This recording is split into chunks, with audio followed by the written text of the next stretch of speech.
Underrated players in the NFL draft deserving more attention. This from the 33rd team, those former NFL executives.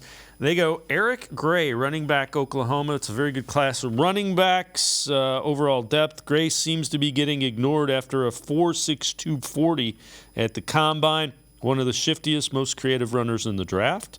And then Isaiah McGuire, edge rusher from Missouri. Two things you can't coach: length and explosion. McGuire has both, 6'4", 275, almost 34-inch arms, posted a 1.59 10-yard split, as well as really good vertical and broad jump. McGuire is the guy that some people have attached to the Browns, so that's an interesting one.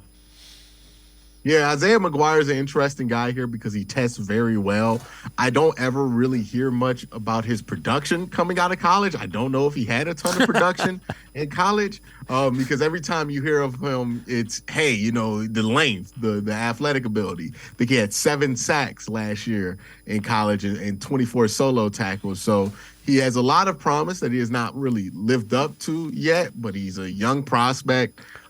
He's a decent enough bet at the edge position. Now, I'm not going to be upset if they draft him there because there's nobody that's going to be available at 72, or even like if I'm dreaming going to be available at 72 at that position, then I'm like, okay, this is a no-brainer. You got to get him over anybody else. Maybe if Double A gets there, but I doubt he's getting there. He's probably going to be selected in the first round.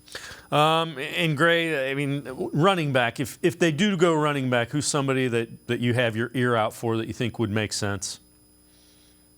I'm not really in love with any of the running backs in this class. Like there are guys who are high traits, like Israel Abanka. I mean, coming out of Pitt, but again, low production for a running back is a huge red flag to me because that position is so much less about how you test and so much more about how you play, because you can be fast, but if you can't find the hole or you don't see well in those situations, then you're not going to be good at the running back position.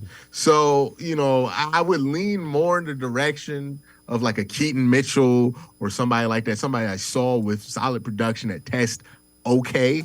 And again, like, what kind of running back are you really looking for? And is that something that you need to draft is another question the Browns need to ask. How do you feel about Deuce Vaughn? I feel like that's a guy who's kind of disappeared in this whole conversation. Have no idea where he's going to go in the draft, but he was somebody that we loved while he was playing football. But now that everything else has happened with the testing and all that, we're not talking about a Deuce Vaughn as much.